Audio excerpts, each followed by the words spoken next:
João capítulo 6, está escrito assim no verso 1: Depois dessas coisas atravessou Jesus o mar da Galileia, que é o de Tiberíades.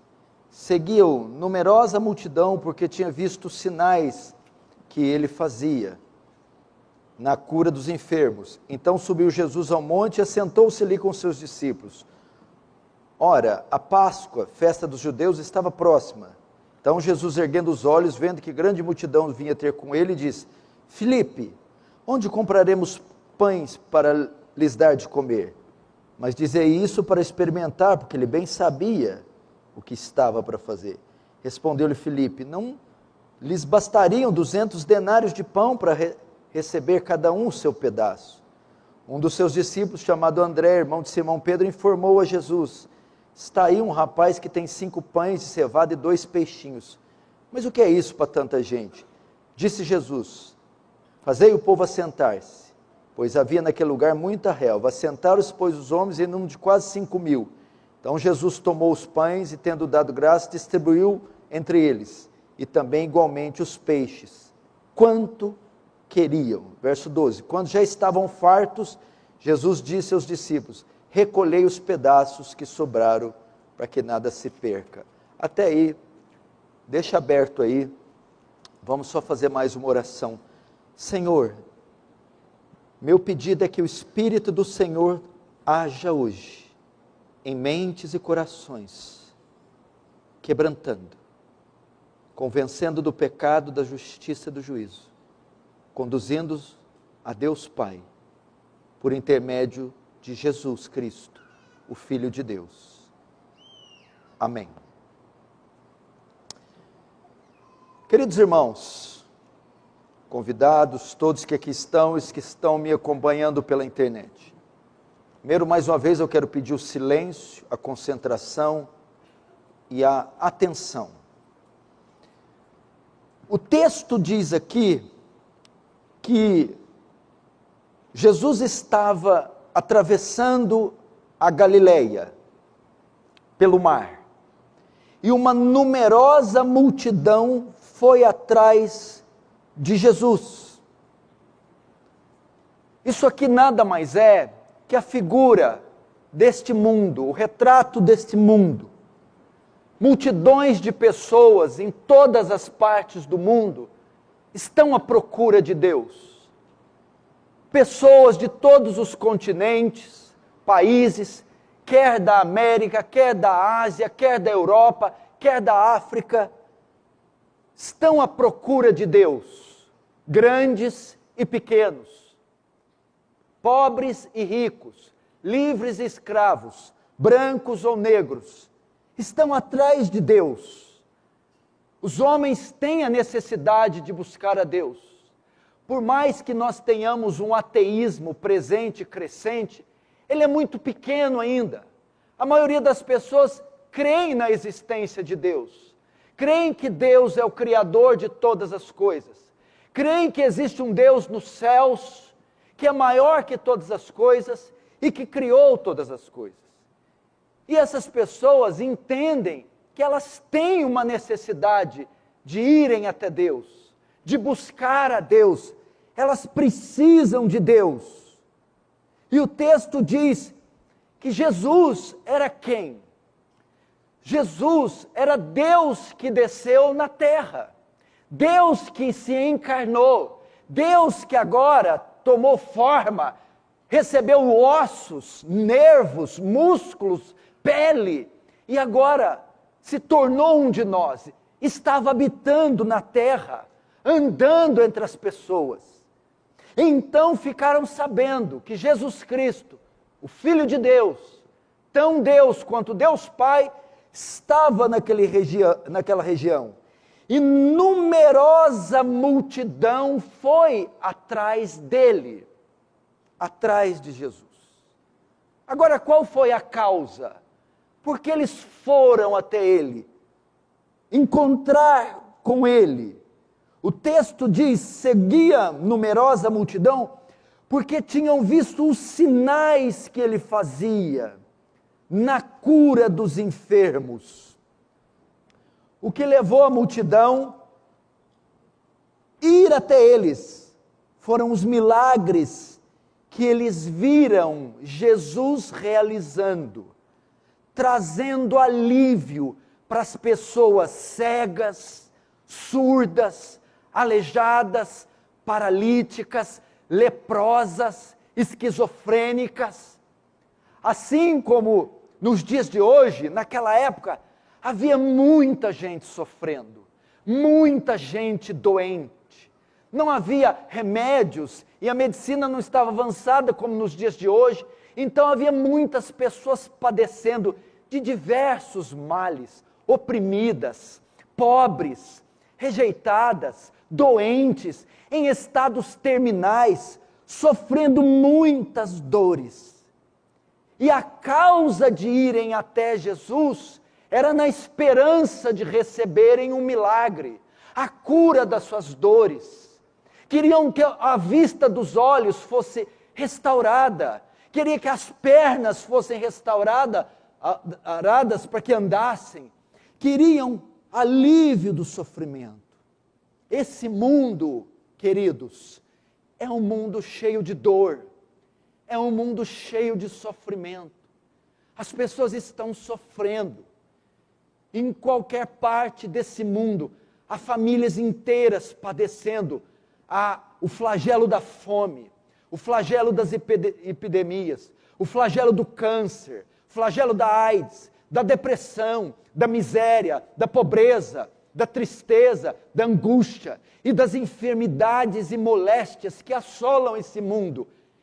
E essas pessoas estão sofrendo.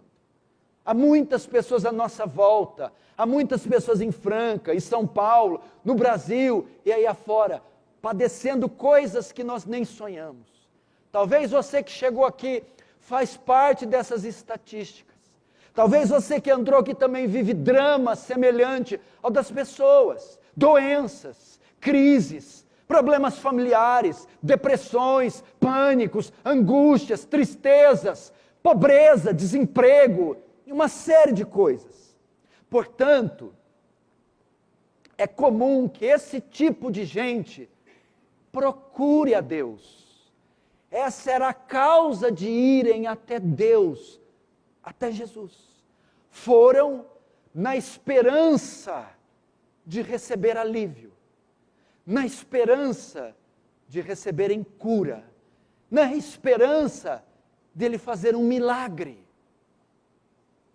É por essa causa que a maioria das pessoas em toda a face da terra busca Deus, vai até Deus, frequenta as igrejas, missas, centros espíritas, candomblé, religião islâmica, seja que for, eles estão atrás de Deus, na busca de um milagre, de uma cura, a fim de trazer alívio. E aqui no verso 3, nós vemos que de fato Deus faz isso. Tinha uma multidão atrás dele de 5.000 homens, sem contar mulher e crianças. Vamos colocar mais ou menos 15.000 pessoas. E depois de estar um tempo com ele, estavam numa região deserta. E eles estavam famintos. Os discípulos queriam que Jesus despedisse essas 15.000 pessoas. Jesus, compadecido, disse: elas vão morrer. Eu preciso alimentá-las. Aí um dos discípulos falou: mas como vamos conseguir? Não temos nem dinheiro, nem uma padaria suficiente para dar comida para tanta gente. Jesus pergunta: o que vocês têm? Tem alguns pãezinhos e alguns peixinhos. Jesus diz: tragam-me. E ele multiplica aqueles pequena quantidade de pães e de peixes, de tal forma que consegue alimentar a multidão. Ele opera o milagre. Ele mata a fome deles. Ele faz uma coisa inacreditável. Não tinha um supermercado no deserto, nem uma padaria, nem uma venda, e nem se tivesse, como eles iriam conseguir produzir comida para 15.000 pessoas tão rápido? Jesus demonstrou o seu poder. Por que ele faz isso? Porque ele tem misericórdia das pessoas. Ele tem misericórdia daqueles que sofrem. Ele tem misericórdia dos pais que sofrem com seus filhos. Ele tem misericórdia dos maridos que sofrem com um casamento ruim.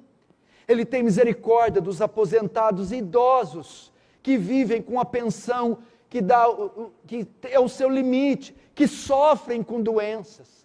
Ele tem misericórdia de crianças abandonadas e abusadas em casa. Ele tem misericórdia das mães que têm filhos drogados. Ele tem misericórdia das pessoas que vivem com remédios, adoentadas e sofrem. Ele tem misericórdia da nossa dor, Ele se compadece do nosso sofrimento, Ele se preocupa com o nosso estado, Ele olha para essa terra e vê ela doente, Ele olha para esse mundo e vê guerras, droga, Ele vê corrupção, maldade, Ele vê pessoas sofrendo, e Ele se entristece, Ele se compadece, Ele se compadeceu dessas pessoas. E multiplicou os pães e fez um milagre. Porque era isso que as pessoas queriam, vão até Ele em busca de um milagre. Jesus fez isso e deixou aquelas pessoas lá, pegou o barco e viajou para Cafarnaum.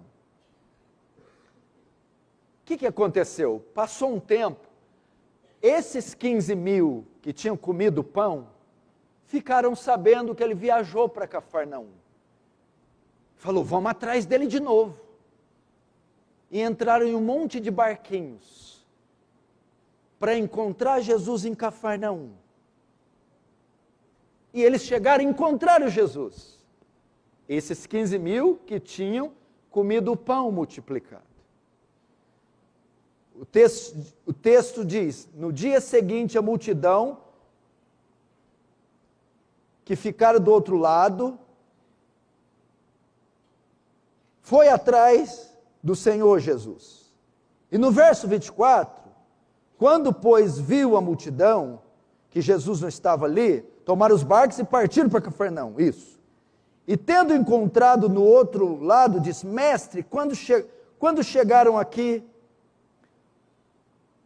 agora veja a resposta de Jesus para a multidão que encontrou ele pela segunda vez. Respondeu Jesus para a multidão, em verdade vos digo, que vós me procurais não pelos sinais que vistes, mas porque comeste dos pães e vos fartastes. Trabalhai não pela comida que perece, mas pela que subsiste para a vida eterna, a qual o Filho do Homem vos dará. A segunda vez, Jesus repreende a multidão. Vocês estão me procurando pela causa errada. Vocês estão buscando algo em mim errado.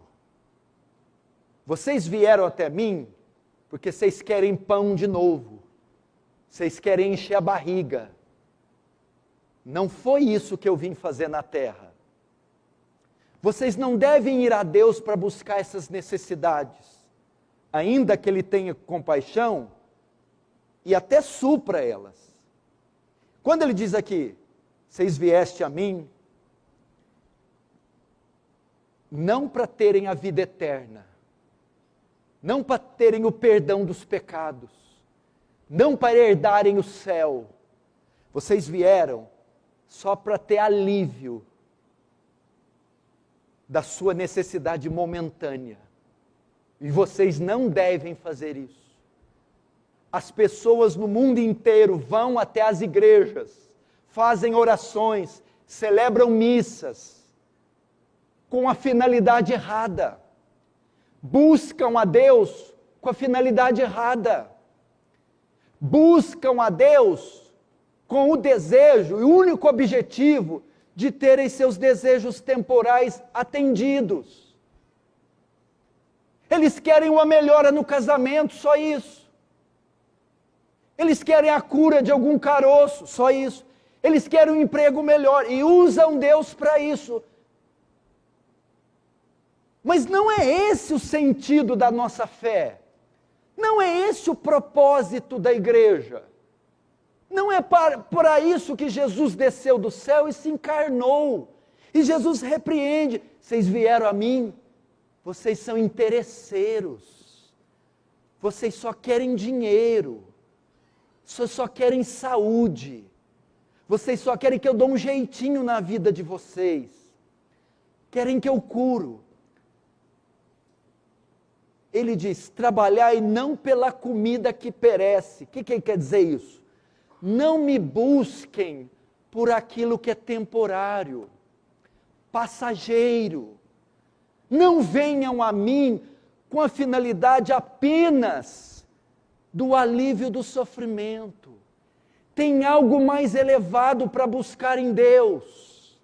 Tem algo maior que Ele veio trazer do que um carro zero, do que felicidade física. E Ele vai responder o que é. Irmãos, convidados, esse é o cenário do mundo. As igrejas estão abarrotadas de gente indo lá tentando resolver os seus problemas. E buscando o quê? Pães, peixes, felicidade, bens materiais. Vocês não devem vir a mim buscar essas coisas.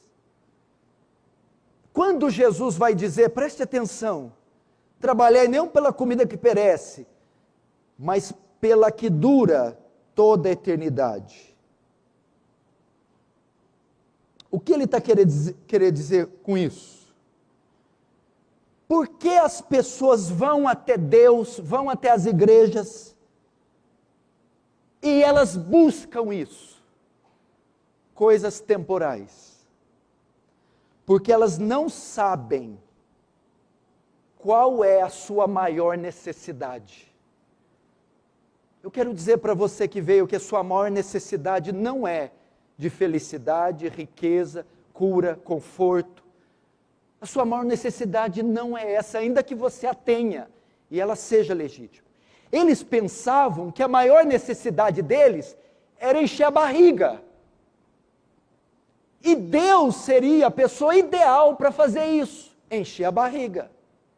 Nós também achamos, meu irmão, que a nossa maior necessidade, se eu trocasse de casa, se o meu casamento melhorasse, se eu pagasse minhas dívidas, se eu curasse minha doença, eu seria feliz, eu teria plena paz, porque eles acham que essa é a sua maior necessidade. Não é.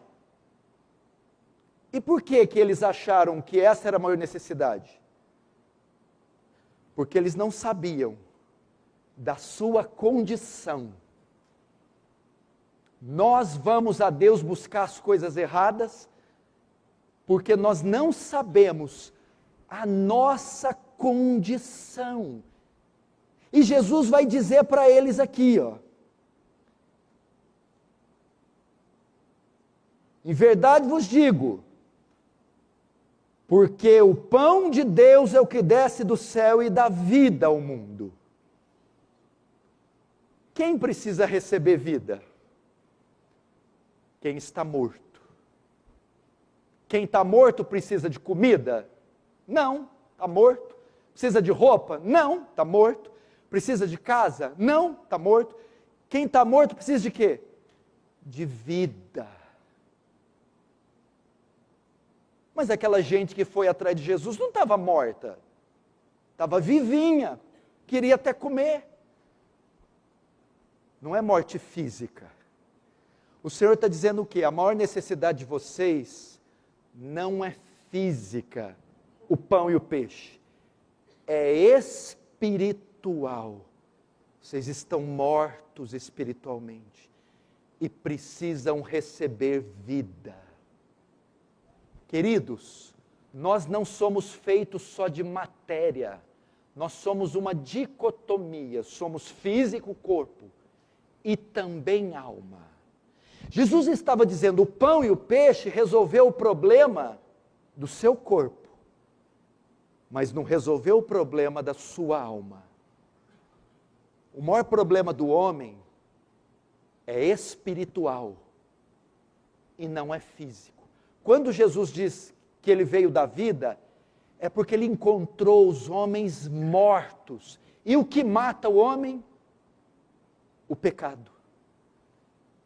Por isso é que eles pediram os pães, acharam que era a maior necessidade deles, porque não sabiam qual era a sua condição. Agora vem Jesus e revela: vocês são pecadores, e pecadores estão condenados ao inferno, e pecadores não deveriam buscar casa própria, carro novo, cura de caroço e alegria.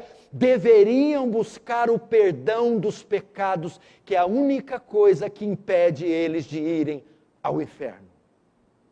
É isso que Jesus diz.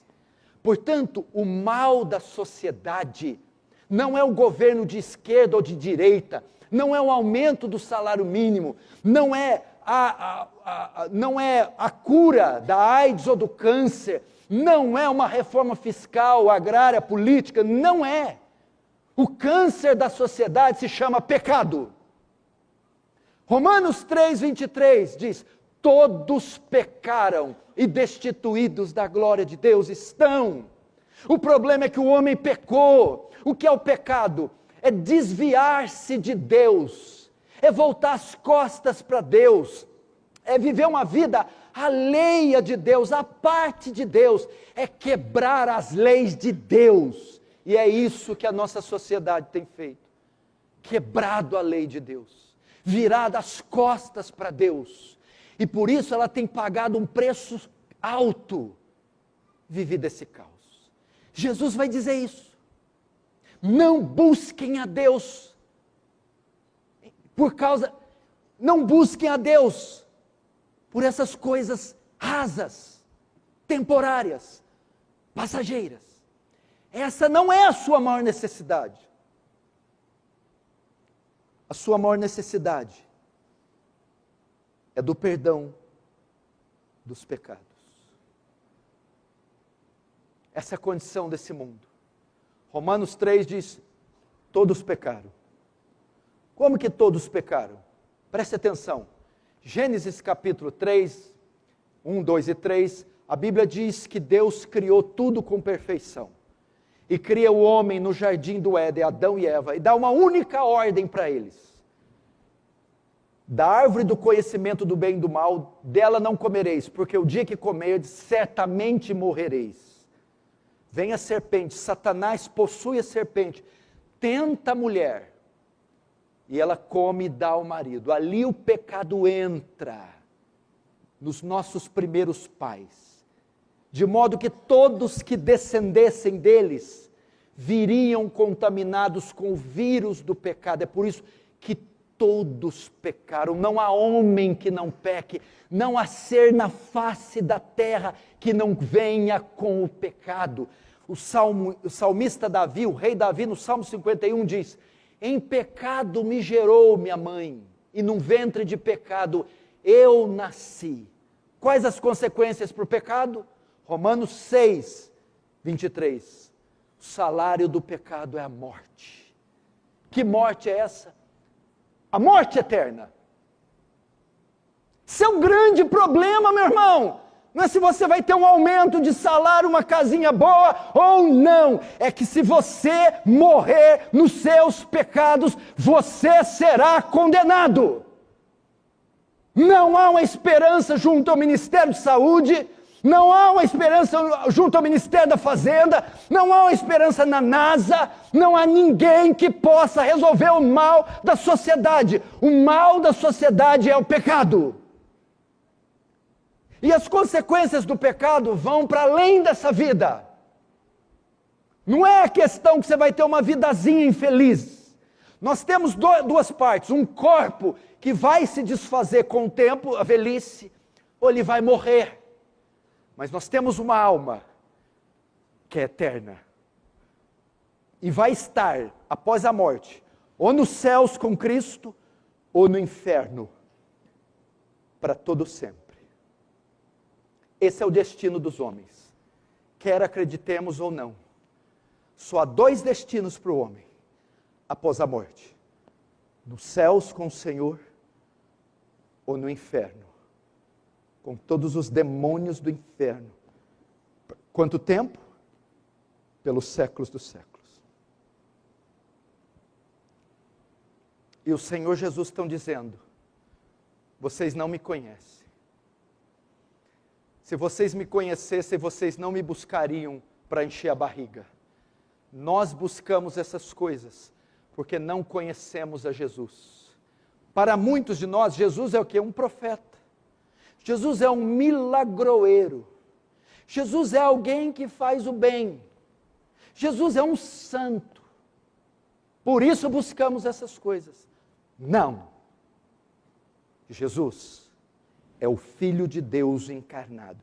E qual a missão dele? Ele desceu do céu e se fez homem. Para quê?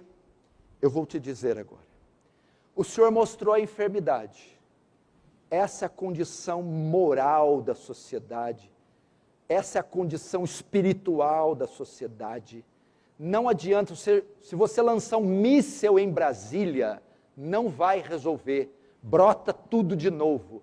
Se você mudar daqui para Noruega, a maior renda per capita do mundo, você vai ter outros problemas lá. Se você for para Suécia, Dinamarca, não tem pobreza, mas o índice de suicídio, lesbianismo, homossexualismo, de consumo de drogas é gigantesco, você não vai fugir. Se você for para uma ilha deserta, você vai sofrer de depressão e provavelmente vai tirar a sua própria vida. Se você conseguir bilhões de dólares, fazer uma excursão para Marte, lá você vai ter problema, porque o pecado vai alcançar todos os homens. E onde estiver o pecado, ali está a morte, a maldade, a destruição, ali está as trevas e a condenação eterna.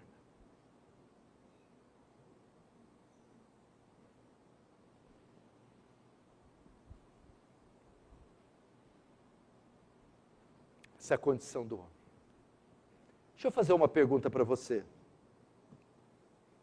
Se hoje for o seu último dia de vida, último, para onde você vai? A gente não para pensar essa sociedade da Globo, SBT, Record, Jovem Pan, os canais de comunicação, Facebook, Instagram, faz a gente pensar primeiro que a gente não vai ficar velho.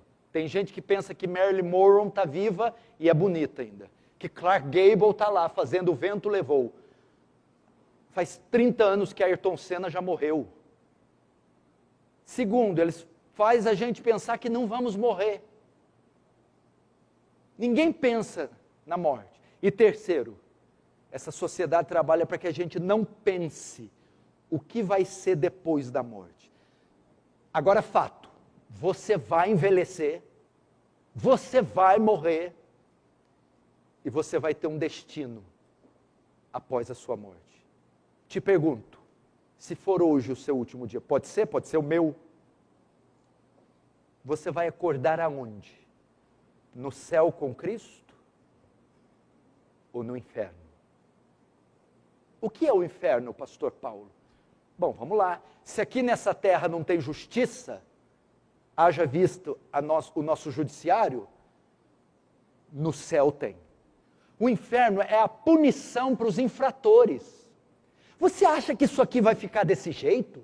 Você acha que essa safadeza, criminalidade, maldade, perversão vai ficar sem punição? A Bíblia diz que todos passarão pelo julgamento de Deus. Deus julgará cada homem na face da terra, de acordo com suas leis, que são muito mais elevadas que o Código Penal brasileiro. É a lei de Deus. E todo aquele que infringir a lei, pecado, serão punidos. Qual é a pena? Qual é a punição? O lago que arde como enxofre. O inferno é um lugar de sofrimento que a Bíblia retrata como um lago de fogo e enxofre. O que é o enxofre? O elemento químico do ácido. É para remeter a ideia de dor, trevas, sofrimento. O Senhor não deixará impune as maldades dessa terra. O Senhor não deixará impune a maldade desses criminosos, pedófilos, traficantes, adúlteros. Todos serão punidos. E não só esses não. aquelas senhorazinhas que fazem crochê, as vovozinhas, os paizinhos, se pecaram, quebraram a lei de Moisés? Mas como é que eu sei que eu sou pecador? Eu não acho que eu sou pecador. Se o senhor me comparar com Antônio Carlos Magalhães, o ACM, se o senhor me comparar com Paulo Maluf, Jack Stripador, Manico do Parque, até que eu sou muito bom. Mas a comparação não é eles. A comparação é os 10 mandamentos. Não matarás, não roubarás, não adulterarás, não tomarás o nome de Deus em vão, não cobiçarás a mulher do próximo, honra teu pai e tua mãe. Quem já mentiu aqui alguma vez na vida? Pelo menos uma. Quem mente é o quê? Mentiroso. Quem já olhou para uma mulher uma vez ou para um homem uma vez na vida e desejou ela? Cobiçou. E a Bíblia diz que quem deseja já adulterou. Quem adultera o quê? Adúltero. Quem já pegou alguma coisa na vida, nem que for uma bala que não era sua? Quem rouba é o quê? Ladrão. E matar? Matar eu passei. Jesus disse que quem odiar uma pessoa é considerado um homicida. Quem mata é o quê? Assassino. Agora me responde, como é que um mentiroso, adúltero, ladrão e assassino pode ir para o céu? Viu? Você e eu. A questão não é que nós quebramos um mandamento 2, 3 vezes cada um. Nós não fizemos outra coisa na vida, além de quebrar cada um dos 10, milhares de vezes cada um. Isso faz de nós pecadores. Nós pecamos, meu irmão. Nós não conseguimos ser bons. Nós temos ódio no coração, inveja no coração. Nós cobiçamos as coisas e as mulheres dos outros. Nós mentimos, nós fraudamos notas e papéis para nos darmos bem, nós tentamos burlar, meu irmão, a Receita Federal, nós fazemos coisas ruins, sim, nós somos mal, nós quebramos toda a lei de Deus, e o que nós merecemos? Punição, castigo. Como esse castigo? Bangu, a papuda, Alcatraz. Poderia até ser se a ofensa fosse contra a Suprema Corte, a Rainha Elizabeth. A ofensa é contra Deus. A punição tem que ser à altura. É o lago de fogo. Um lugar de trevas. Imagine um lugar que não há luz. Ausência total de luz. Imagine um lugar onde você nunca mais verá um beija-flor, uma rosa, uma orquídea, o som de uma cachoeira, uma estrela, uma lua, nunca mais, escuridão total. A única claridade é das labaredas de fogo. Todos os facínoras e demônios e seres da pior espécie lançados lá. Um lugar que tem uma porta só de entrada, não tem de saída. Duração? Eterno. O Senhor mostrou a enfermidade, agora mostra a cura. O Senhor falou isso para eles, esse pão aí vai encher a barriga, mas logo logo ela está vazia de novo. Esse carro aí te dá alegria, 2, 3 meses, logo logo você está com depressão de novo. Esse sexo, esse orgasmo aí, meia hora de prazer, logo logo você volta a ser o cara vazio, inútil, novamente. Esse trago de maconha, essa carreirinha de pó, 2 horinhas de loucura, você volta para a sua tristeza. Isso não preenche. Casa, divorcia, casa de novo, troca de BMW para Mercedes, Mercedes para Ferrari, de Ferrari para Lamborghini. Não resolve. Vou mudar de sexo. Não resolve. Seguimos vazios, infelizes, tristes, sem identidade. Jesus então vai dar a resposta. Esse pão aí não resolve o problema. Agora eu sou o pão vivo. Quem de mim se alimenta não terá fome outra vez, mas de mim se fartará. Qual o único antídoto para o problema do homem? O senhor falou que é espiritual, é o pecado. Jesus Cristo. Agora você vai entender por que ele veio à terra e pelo que nós deveríamos ir às igrejas e o que nós deveríamos buscar. Deus, vendo a condição do homem, que era de pecado e de condenação, sendo o juiz justo que ele é, ele tem que punir o pecado, enviando ao inferno. Mas Deus, escute, não é só juiz, não é só justiça, é também amor. No seu amor, ele cria um plano para salvar o homem desse estado. Qual era o plano? O filho dele tinha que descer do céu e se fazer carne, se fazer um de nós. É por isso que Jesus desceu, é por isso que Jesus veio à terra, é por isso que Jesus se fez homem. Para quê? Para ele morrer na cruz. O antídoto para o pecado, o remédio para o pecado é a cruz de Cristo, a crucificação. O que Jesus faz? Se torna um de nós e ele é condenado a morrer na cruz. Ao ser pregado naquela cruz, ele leva os nossos crimes, leva nossos pecados com ele. Foi isso, a missão dele foi nos salvar, não foi nos dar um carro, mas nos salvar do quê? Dos nossos pecados, nos salvar do inferno. Como ele fez isso? Se fazendo um de nós, indo para a cruz. Para quê? Lá na cruz, ele nos substitui.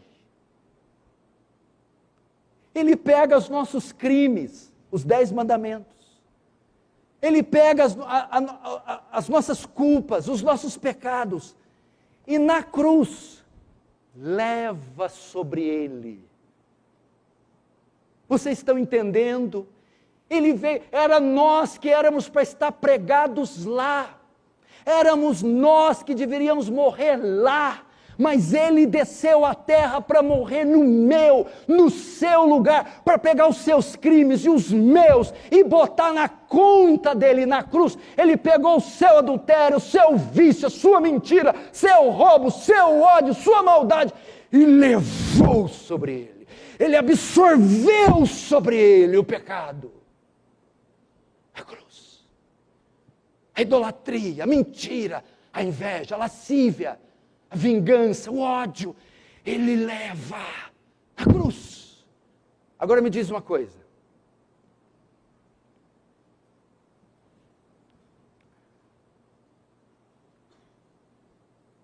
Se algum criminoso aqui na cidade é pego, falei isso ontem, um serial killer, mata 10 crianças. A 11ª, quando ele vai matar, ele é pego, flagrante, e é réu confesso. Ele vai a júri. A sentença é unânime. O júri condena ele. Mas de repente entra alguém no tribunal e diz assim: meritíssimo, não condene esse homem. Solte esse homem. E o meritíssimo: não posso. Eu preciso puni-lo pelo que ele fez. A única forma de eu não puni-lo é alguém receber os crimes dele, a dívida dele. Esse cara que entra no tribunal diz: tudo bem, eu recebo. O assassino sai do banco dos réus, se levanta, e o homem inocente entra e senta lá. Só que o juiz diz assim, só que tem um negócio: se você assumir os crimes desse bandido, se você assumir a culpa desse bandido, você também vai ter que assumir a punição. Tudo bem? Eu assumo, meritíssimo. E qual é? Regime semiaberto? Não. Regime fechado? Não. Prisão perpétua? Não. Pena de morte. Tudo bem, meritíssimo? Eu morro. Foi isso que Jesus fez. Ao ser pregado na cruz, Ele leva nossos crimes, Ele leva nossos pecados, Ele leva nossas mentiras, Ele leva tudo. Agora o Pai não vê pecado em nós, Deus vê pecado no Filho, e Deus não pode ser indiferente à sua justiça, e diz: tem certeza que você quer descer do céu e assumir os crimes desse povo? Tenho. Mas se você assumir o pecado deles, você terá que ser punido no lugar deles. E Jesus diz: tudo bem, eu serei, mas a punição é pena de morte. Tudo bem, eu morro por eles, mas eles são um pelotão de iníquos, de pecadores depravados, eles são maus, meu filho. Não tem problema, meu Pai, eu pago o preço por eles, assumo a dívida deles, o pecado deles, e morro por eles. Quando então Jesus é pregado na cruz, Ele grita: Elohim, Elohim, lama sabachthani. Deus meu, por que me desamparaste? Vem um soldado com uma lança e fura o ventre de Jesus e jorra água e sangue. Jesus então morre. Que morte foi aquela? Foi o pagamento da nossa dívida, o pagamento dos nossos pecados. Ele morreu no nosso lugar. Esse é o antídoto, meu irmão. Eu não tenho uma BMW para te oferecer, eu não tenho um seguro de vida para te dar, eu não tenho dinheiro para te emprestar, eu não tenho saúde, eu não tenho, meu irmão, eu não tenho nada para te oferecer, mas o que eu tenho eu te dou. Eu estou te dando Jesus, eu estou te dando a vida eterna, o perdão dos pecados. Esse perdão nem o ouro todo da terra pode te conceder, nem os dólares desse mundo não podem te dar. É o perdão. Esse é o antídoto. Foi por isso que Jesus veio ao mundo, se fez carne e morreu. É isso que Jesus está falando. Multidão, vocês não estão entendendo. A necessidade de vocês não é de mais pão, não. Vocês estão morrendo, vocês estão perdidos, vocês estão cheios de pecado, e vocês vão para o inferno assim. E eu não vim aqui para ficar enchendo barriga de vocês, eu vim para morrer por vocês, eu vim para perdoar vocês, eu vim para dar vida eterna, para que quando vocês morressem, esses dois destinos que existem, inferno e céu, vocês não fossem para o inferno, mas fossem para o céu.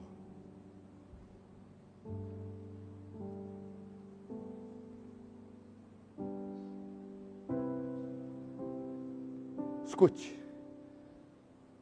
há pecadores aqui entre nós, há pessoas aqui que talvez se morressem hoje, iriam para o inferno. Há pessoas que entraram aqui com muitas necessidades legítimas, doenças, dívidas, crises, e precisam da solução. Mas eu mostrei para você qual é a sua maior necessidade e qual é a sua condição. Você pecou, sua maior necessidade de perdão. Mas eu tenho uma outra notícia para você. Eu tenho uma outra. Não é só você, pecador, que está aqui. Esse mesmo que esteve aqui no mar de Tiberíades e viajou para Cafarnaum, acabou de aterrissar aqui, acabou de entrar aqui, está aqui, agora, hoje.